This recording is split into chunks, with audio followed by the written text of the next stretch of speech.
Olá, meus irmãos e irmãs, sejam bem-vindos ao canal Vinícius Siqueira. E se você ainda não é inscrito aqui no canal, se inscreva aqui no canal e não esqueça de ativar o sininho das notificações. Todos os dias são postados vídeos abençoados aqui no canal para te abençoar. Vamos a mais uma palavra do Senhor. Se Deus pôde usar Abrão a fim de possuir a terra através da quarta dimensão miraculosa, e se Deus pôde rejuvenescer Abraão e Sara mediante a linguagem, sonhos e visões do Espírito Santo, então você também pode operar na quarta dimensão.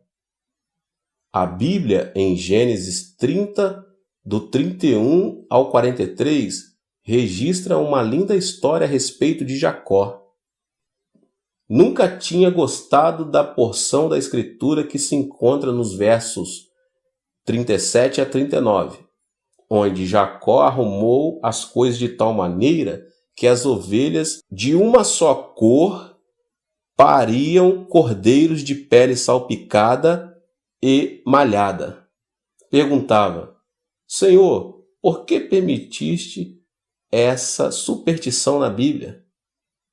É por isso que os modernistas estão criticando a Bíblia e chamando de contos de fada. De modo que, quando chegava a esta parte da Escritura, eu a saltava, temendo e preocupando de que houvesse uma parte da Escritura na qual não podia confiar. Certo dia, enquanto lia a Bíblia sobre a unção do Espírito Santo, de novo cheguei a este versículo e disse: vou soltar dessa parte. Isto não passa de superstição. Mas o Espírito Santo disse: espere um instante, nada da verdade bíblica é superstição. O caso é que você não compreende, você está cego. Mas estou aplicando aqui a lei especial da criação. Olhe. Então veio-me uma tremenda revelação da verdade, e isto acrescentou uma nova dimensão ao meu ministério. Se a pessoa não usar as mesmas leis milagrosas da fé, é inútil esperar ver 1000 membros novos na igreja todos os meses. Seus esforços pessoais, a partir da obra da quarta dimensão, não podem jamais produzir esses resultados. Nesta época de sua vida, Jacó, o usurpador, tinha ido para a casa de seu tio Labão. Mas seu tio mudava seu salário tantas vezes que ele estava sendo passado para trás. Jacó, por sua vez, também enganava seu tio. Enganava-se mutuamente e quando Jacó completou 40 anos de idade, não tinha de posses materiais a não ser um punhado de esposas e filhos e o desejo de construir um lar. Deus teve compaixão de Jacó e mostrou-lhe uma parte do segredo da quarta dimensão. Depois de receber esta revelação do Senhor, Jacó achegou-se a seu tio dizendo: Tio, trabalhei para o Senhor com esta condição. O Senhor pode tirar do rebanho ao redor os animais salpicados e malhados, e cuidarei somente dos animais de uma cor só. E se de alguma forma esses animais parirem filhotes salpicados e malhados, então estes serão o meu salário. O tio de Jacó quase deu um pulo. Pensou consigo mesmo: agora este camarada está enganando a si mesmo. Esses animais de uma só cor têm pequeníssima chance de parir filhotes salpicados e malhados. Agora posso ter seu serviço sem pagar-lhe o salário. De modo que o tio de Jacó lhe disse: Sim, isso é maravilhoso. Farei esse contrato com você. Tirou, pois, Labão todos os animais salpicados e malhados e os levou a uma grande distância, deixando Jacó somente com os animais de cores firmes. Jacó foi às colinas, cortou varas de álamo, de aveleira e de plátano, e lhes removeu a casca em riscas abertas. Então fez ele uma cerca destas varas salpicadas e malhadas, e as colocou em frente do bebedouro, nos canais de água onde os animais vinham beber as águas, aonde eles vinham para se acasalar e conceberem quando vinham a beber água. Ali ficava Jacó dia após dia observando os animais em frente daquelas varas salpicadas e malhava. A Bíblia diz que logo depois que os animais davam crias listadas, salpicadas e malhadas, Deus criou uma visão e um sonho na mente de Jacó. Antes, seu subconsciente havia estado cheio de pobreza, fraquezas e trapaças, de modo que sua luta foi muito difícil e suas recompensas eram poucas. Mas Deus mudou a imaginação de Jacó, seu subconsciente, usando esta parede de varas malhadas e salpicadas como material, a fim de ajudá-lo a visualizar e sonhar. Jacó olhou tanto para aquela parede que sua mente se encheu da visão. Dormia e sonhava com as ovelhas dando crias malhadas e salpicadas. No capítulo seguinte, lemos que as ovelhas deram crias malhadas e salpicadas. A imaginação do homem tem um grande papel na quarta dimensão. Os animais não podiam ter imaginação no sentido em que a possuímos, porque a imaginação é obra do espírito do homem. Quando Jacó começou a compreender esta visão e sonhos de ovelhas malhadas e salpicadas no coração e imaginação, começou ele a aprender a linguagem do Espírito Santo. Só podemos conversar com outra pessoa mediante uma linguagem conhecida. Jamais podemos conversar numa língua desconhecida. Quando Jacó começou a aprender a linguagem do Espírito Santo, imediatamente ele começou a conversar com o Espírito Santo e ele começou a operar. O Espírito Santo apertou os botões adequados para os genes necessários e as ovelhas de Jacó começaram a dar crias malhadas e salpicadas. Logo Jacó começou a ter uma grande multidão de animais malhados e salpicados e tornou-se um dos homens mais ricos do Oriente. Há mais de 8.000 promessas na Bíblia e cada uma delas é como uma vara malhada e salpicada para você. Não é necessário que você vá cortar varas de álamo, de aveleira e de plátano.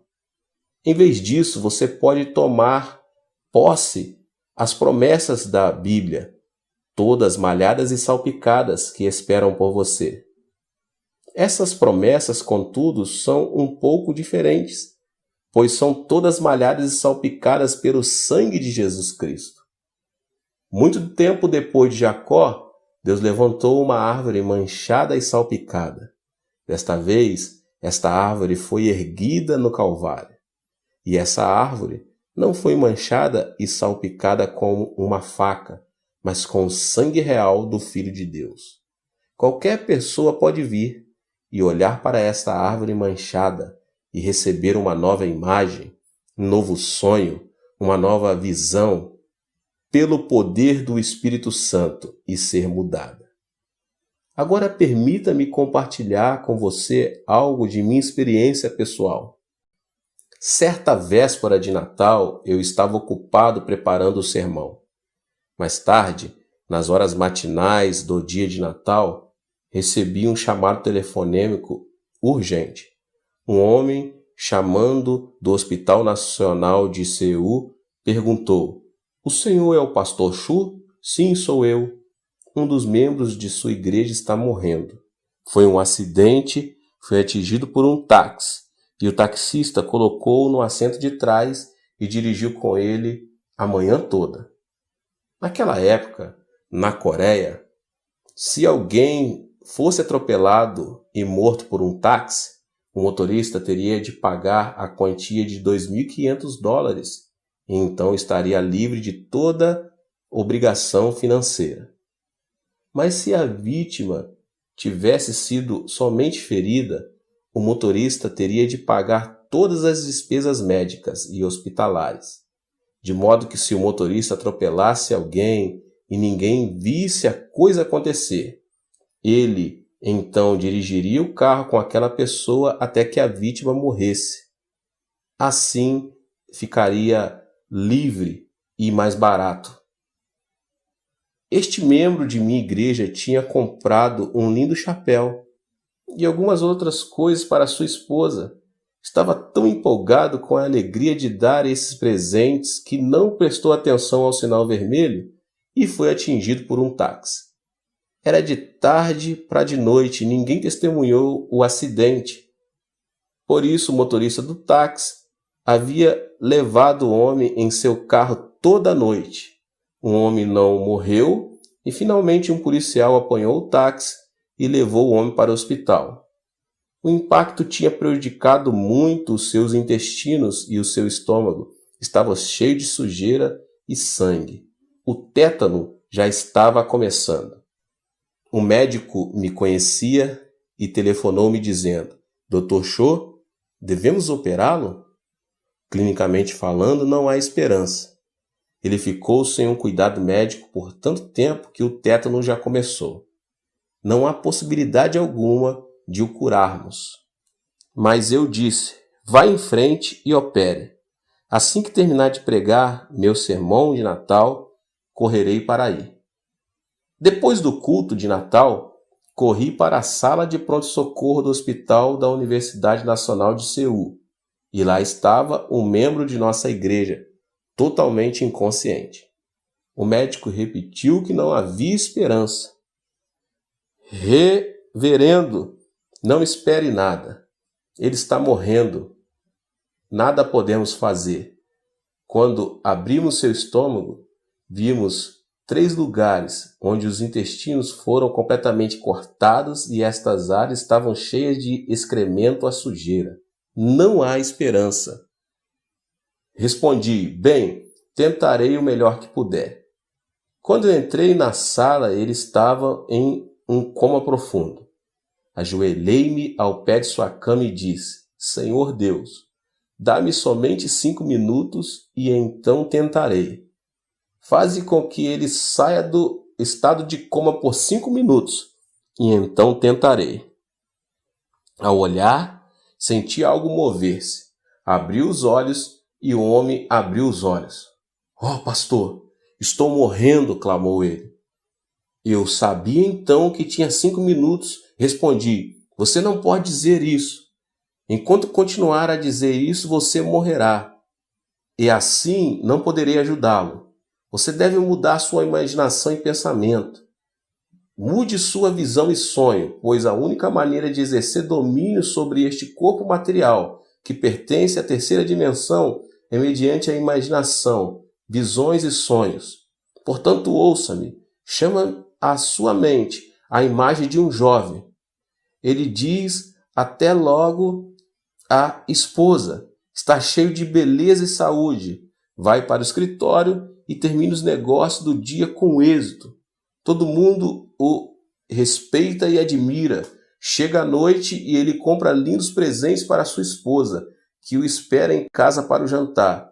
Quando ele chega, ele corre para o portão e dá-lhes as boas-vindas com um forte abraço e beijo.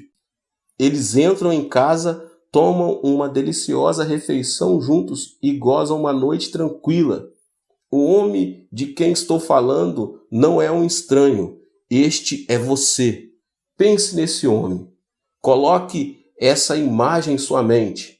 Olhe para esse homem e diga no seu coração: esse homem sou eu. Não forme imagem da morte. Não faça imagem de cadáver. Continue sonhando com esse homem e eu farei a oração. Você simplesmente tem uma imagem mental. Deixe que eu ore. Será que você pode fazer isso? Sim, pastor. Mudarei meu sonho. Mudarei meu pensamento. Direi que eu sou esse homem. Tentarei transformar essa visão e esse sonho em realidade. Eu vejo, clamou ele. Enquanto conversávamos, o médico entrou com os enfermeiros. Começaram a rir de mim, pensando que eu tinha perdido o juízo, mas eu estava falando sério, pois conhecia a lei da quarta dimensão do Espírito, e este homem tinha começado a falar a linguagem do Espírito Santo. Como um missionário em campo estrangeiro que consegue um nível mais profundo de comunicação com o povo local, aprendendo a falar sua língua diretamente em vez de usar um intérprete. Assim, aquele homem moribundo havia aprendido a linguagem mais profunda do Espírito Santo. Ajoelhei-me e, segurando sua cama, orei. Querido Espírito Santo, agora ele fala a tua língua.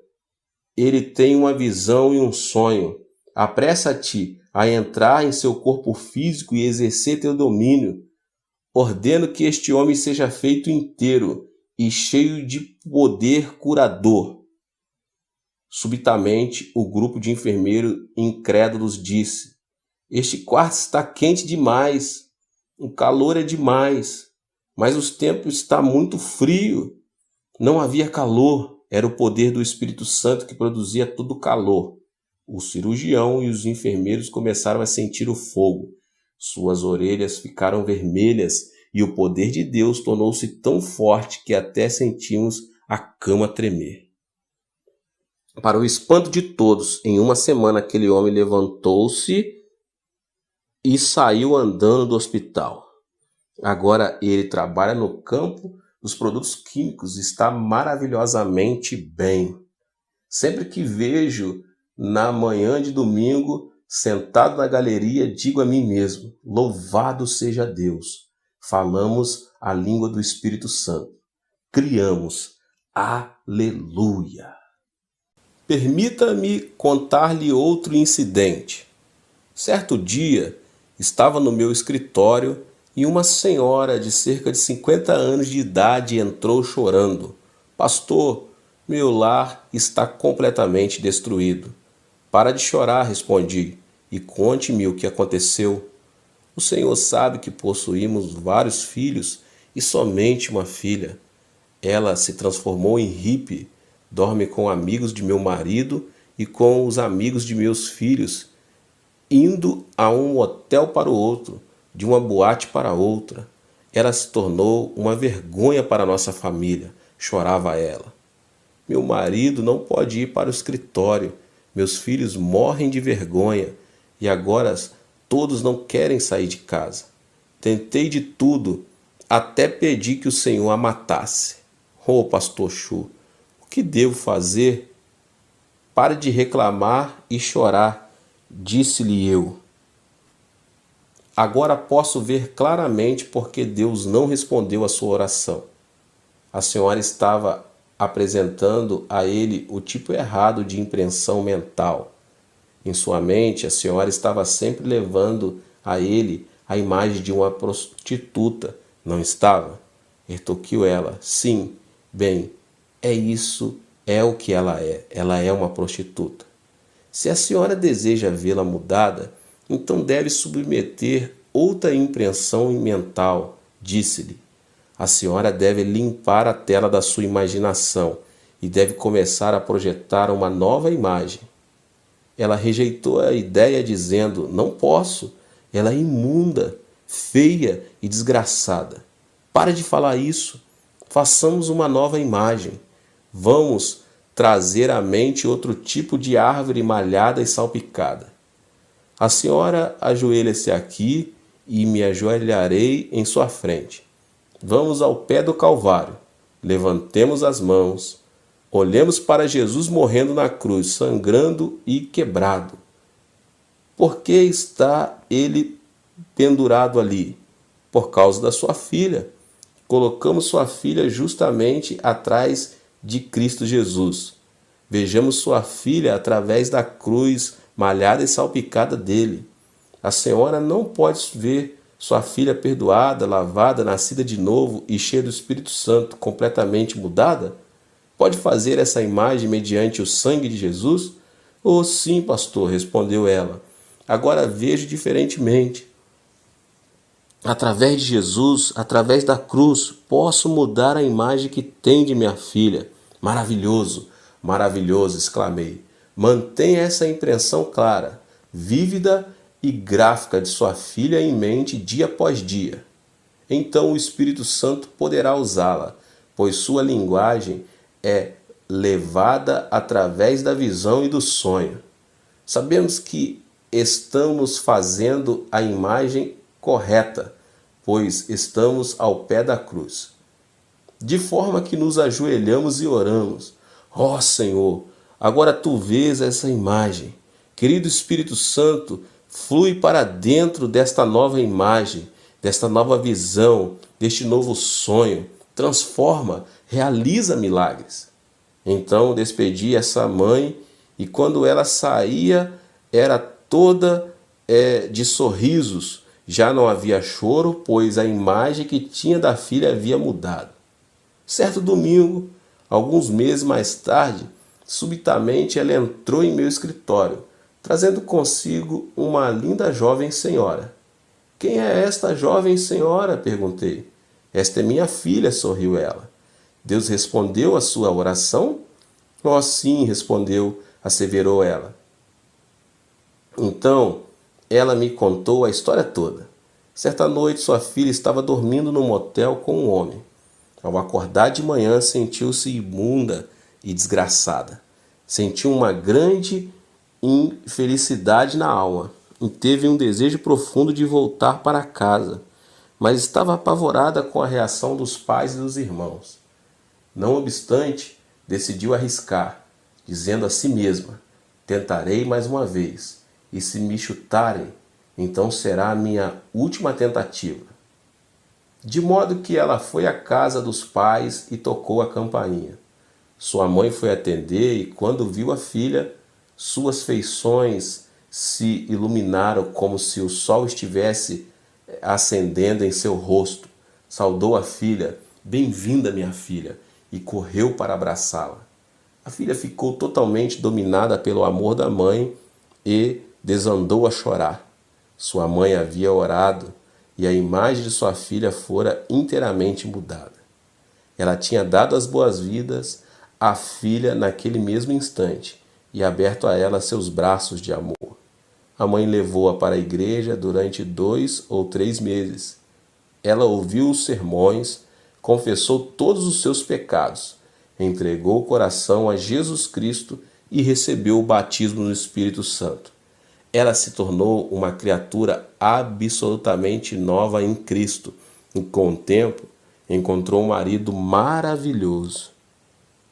Esta filha agora tem 3 filhos e é uma das líderes da unidade celular mais importante dos lares da minha igreja. É uma evangelista ardorosa. Isso muito aconteceu porque sua mãe mudou a visão e o sonho, aplicando a lei da 4ª dimensão.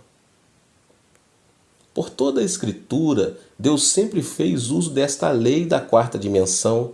Veja José.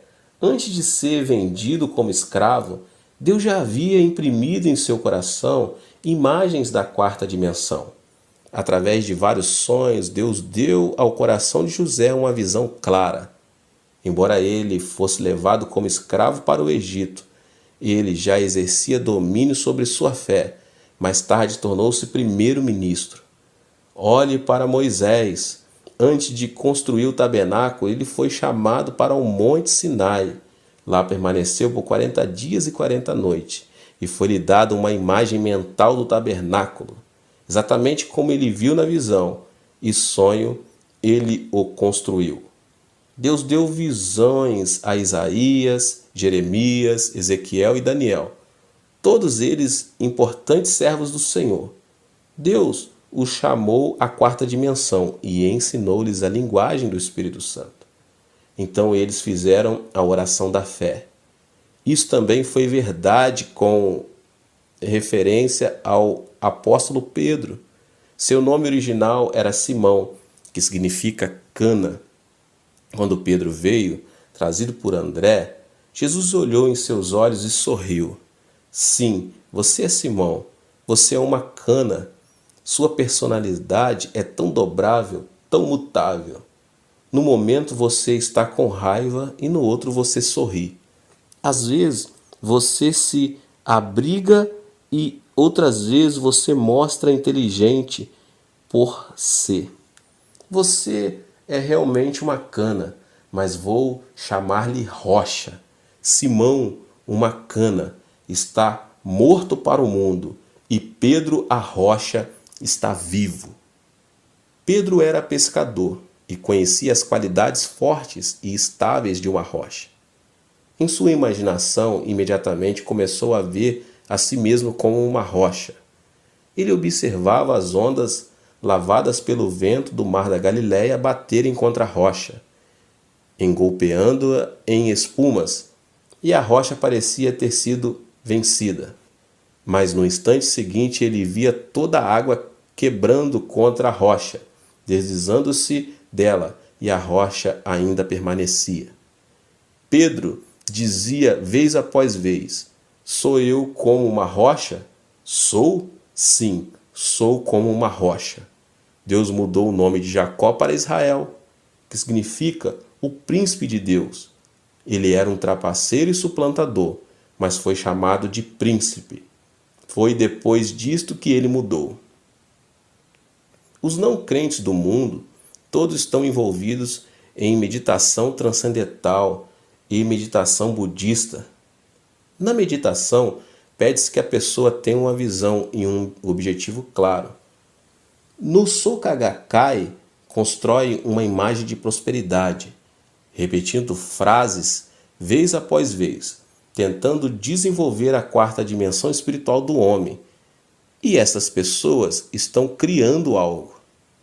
Embora o cristianismo tenha chegado ao Japão há mais de 100 anos, conta com somente 0,5% da população, e o Soka Gakkai possui milhões de seguidores. Soka Gakkai tem aplicado a lei da quarta dimensão e tem realizado milagres, mas no cristianismo só há falatórios sobre teologia e fé. As pessoas são criadas à imagem de Deus. Deus é um Deus de milagres. Seus filhos, portanto, nascem com o desejo de ver milagres realizados. Sem ver milagres, as pessoas não podem satisfazer-se de que Deus é poderoso. Você é o responsável por suprir milagres para essas pessoas. A Bíblia não é da terceira dimensão, mas da quarta, pois nela lemos a respeito de Deus e da vida que Ele tem para nós, e podemos também aprender a linguagem do Espírito Santo. Ao ler a Escritura, você pode ampliar suas visões e seus sonhos. Fabrique suas visões e sonhos e crie. Permita que o Espírito Santo venha e avive as passagens bíblicas que você lê e implante visões nos jovens e sonhos nos velhos. Se lhe falta a mobilidade e a oportunidade de um missionário, pelo menos você pode sentar-se numa cadeira e sonhar. Isso tem poder. Permita que o Espírito Santo venha e lhe ensine a sua linguagem, a linguagem dos sonhos e visões. Então, conserve essas visões, conserve esses sonhos e deixe que o Espírito Santo flua através dessa linguagem e crie. Deus deseja conceder-lhes desejos do seu coração. Deus está pronto a cumprir esses desejos, porque a Bíblia diz: agrada-te do Senhor e Ele satisfará os desejos do seu coração. Salmo 37:4. Lemos também em Provérbios 10:24. O anelo dos justos Deus o cumpre. Primeiro tenha um objetivo claro, então faça uma imagem mental vívida e gráfica. E tome-se entusiasta, orando durante todo o processo. Não seja enganado pela conversa da expansão mental e do yoga, da meditação transcendental ou do Soka Gakkai. Eles estão simplesmente desenvolvendo a quarta dimensão humana e, nesses casos, não estão operando na quarta dimensão do bem, antes, mas do mal. Que nos levantemos e façamos mais que os magos do Egito. Há fartura de magos no Egito deste mundo, mas usemos todos os nossos sonhos e todas as nossas visões para o nosso santo Deus. Transformemo-nos em Moisés e saiamos a fim de realizar os milagres mais maravilhosos. Os milagres são uma ocorrência comum em nossa igreja, de modo que, por experiência, posso dizer que o homem não é meramente outro animal. Você não é uma criatura comum, pois tem no coração a quarta dimensão. E a quarta dimensão tem domínio sobre as 3 dimensões materiais: o mundo cúbico, o mundo plano e o mundo da linha. Mediante o domínio da quarta dimensão, o reino da fé, você pode dar ordem às suas circunstâncias e situações, trazer beleza ao feio, ordem ao caótico, sarar os enfermos e consolar os que sofrem. Bem, meus irmãos, Deus te abençoe. Esse foi mais um vídeo poderoso, abençoado, para abençoar a sua vida. Não se esqueça de se inscrever aqui no canal, de deixar aqui o seu like. Não se esqueça de compartilhar com mais pessoas esse vídeo. Deus te abençoe. Nos vemos. Levanto os meus olhos para os montes e pergunto: de onde me vem o socorro? O meu socorro vem do Senhor, que fez os céus e a terra. Ele não permitirá que você tropece. O seu protetor se manterá alerta. Sim, o protetor de Israel não dormirá. Ele está sempre alerta.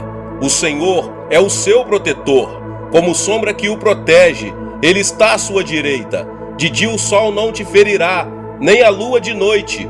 O Senhor o protegerá de todo o mal, protegerá a sua vida. O Senhor protegerá a sua saída e a sua chegada, desde agora e para sempre.